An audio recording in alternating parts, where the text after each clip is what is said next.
జగన్ ఏ మూలకెళ్ళండి, వాళ్ళు ఏ సామాజిక వర్గం పెట్టుకుని, ఇక్కడ ప్రసాద్ రాజు గారు కానీ, అక్కడ జక్కంపూడి రాజా గారు కానీ, అటు ఎవరన్నా ఏ కులస్తులైనా కావచ్చు, ఏ సామాజిక వర్గమైనా కావచ్చు, జగన్ గొడుగు కిందకి వెళ్ళగానే అందరూ రౌడీజాన్ని గుండాయిజాన్ని నమ్ముతూ ఉన్నారు. ప్రతి ఒక్కరు.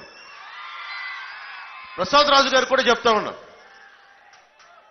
ప్రజలకు కూడా నేను చెప్తా ఉన్నా, జగన్కి ఊహ ఏంటంటే నేను ఒక నాయకుడిని అనలేను అని. అతనంటే అతని కులస్తులందరూ మాకు ఓటేయరు అని.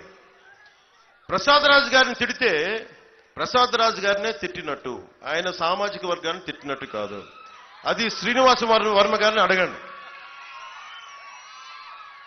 అలాగే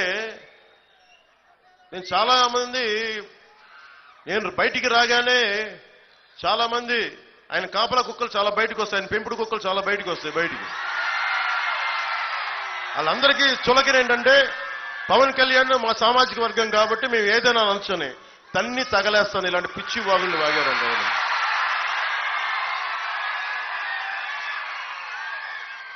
మేము కాపు డాష్లన్నీ అంటే పట్టకార పెట్టి 4 బయటికి లాగుతాం. జాగ్రత్త, పిచ్చి మాటలు మాట్లాడకండి. ఫోన్లే కదా అని చాలాసార్లు వదిలేస్తా ఉంటారు. అలాగే సజ్జల రామకృష్ణారెడ్డి గారు ఈరోజు మాట్లాడుతా, వైఎన్ కాలేజీలో చదువుకొని చిన్న స్థాయి నుంచి వచ్చి ఎదిగిన వ్యక్తి ఈరోజున్న పవన్ కళ్యాణ్ అనే వ్యక్తిని మీ ముందు నిలబెట్టి ఎన్డీఏ కూటమికి బలంగా వెన్నెముకలా తయారయ్యాడంటే అది చిరంజీవి గారి పుణ్యం, మెగాస్టార్ చిరంజీవి గారి పుణ్యం. నర్సాపురం వాస్తవ్యులు, కాలేజీలో చదువుకున్నవాడు. ఆయన కూర్చొని ఎంతమంది వచ్చినా ఏం చేయరు అని మాట్లాడుతూ ఉన్నారు సజ్జల రామకృష్ణారెడ్డి గారు. సజ్జల రామకృష్ణారెడ్డి గారు కూడా చెప్తున్నా, మీరందరికీ డబ్బులు ఎక్కువైపోయినాయి, మీ అందరికీ అధికారం ఎక్కువైపోయింది, నోటికి ఏదొస్తే అది మాట్లాడటం అలవాటైపోయింది మీకు.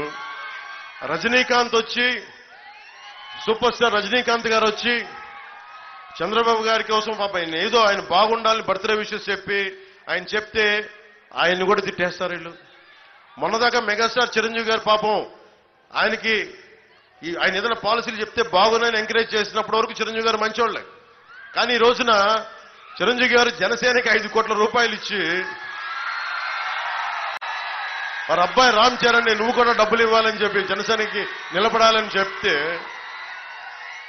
వెంటనే ఈ రోజున సీఎం రమేష్ గారు పెందుర్తి మన రమేష్ గారికి ఇద్దరికి మద్దతుగా నేను ఎన్డీఏ కూటమికి మద్దతు తెలుపుతున్నాను, లేదంటే వాళ్ళిద్దరికి మద్దతు తెలుపుతున్నాను అన్న ఒక మాట అనగానే చిరంజీవి వచ్చినా ఎవరు వచ్చినా ఏమవ్వదు, మాకు సింహం సింగిల్ గా వస్తాయి, వాళ్ళు సింహాలు అంటాయి.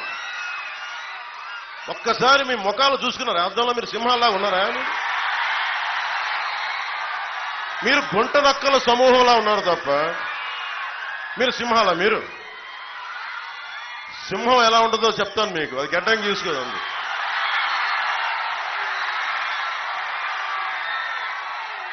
సింహమే మీతో పోరాడింది. అంటే గుంట నక్కలు, హైనాలు, తోడేళ్లు ఎన్ని వచ్చినా మేము సింగిల్ గా వస్తా ఉంటే, బాబు సజ్జల రామకృష్ణారెడ్డి నీకు నా సంగతి తెలియదు. మీకు నేను ప్రతిరోజు జగన్ కూడా చెప్తున్నా,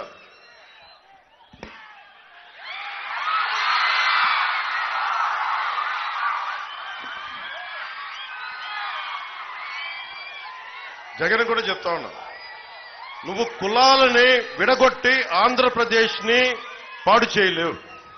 నువ్వు కులాలు విడగొట్టే కొద్దీ నేను కులాలని ఏకం చేస్తాను. నువ్వు శెట్టి బలిజల్ని వదలట్లా, కాపుల్ని వదలవు, మత్స్యకారుల్ని వదలవు, ఎస్సీ సామాజిక వర్గాన్ని వదలవు, ఎస్సీల్ని కూర్చోబెట్టి ఇంకా దారుణం చంపేసి మీ ఎమ్మెల్సీ చేత చంపేస్తే ఎంత ధైర్యం కాకపోతే మీరు డోర్ డెలివరీ చేసి నేనే హత్య చేశానని చెప్పి అతన్ని జక్కంపూడి రాజా గారు భుజాల మీద పెట్టుకొని ఊరేగిస్తుంటే వాట్ అన్ అడాసిటీ అనిపిస్తుంది. ఎంత దురహంకారం లేకపోతే మీరు ఆ పనులు చేస్తారు. మీరు అంటే ఆంధ్రప్రదేశ్లో ఎవరికి ఆలోచించడం మీకు భయపడతారని మీరు అనుకుంటున్నారా? బ్లేడు బ్యాచ్లను పెట్టుకొని మీరు రాజ్యాలని, మీరు ప్రజల్ని నియంత్రణ చేద్దాం అనుకుంటున్నారా? సజ్జల రామకృష్ణారెడ్డి గారు మీకు ఒకటే చెప్తున్నా, మీరు పులివెందల నుంచి వచ్చారు, లోపల ఈ అరాచకాలు చేసే మీరు ఆ ఫ్యాక్షన్ మైండ్ సెట్ నుంచి వచ్చారో నాకు తెలియదు. ఒక విప్లవకారుడు పాలిటిక్స్ చేస్తే మీకు ఎలా ఉంటుందో తెలియజేస్తాను, గుర్తుపెట్టుకోండి.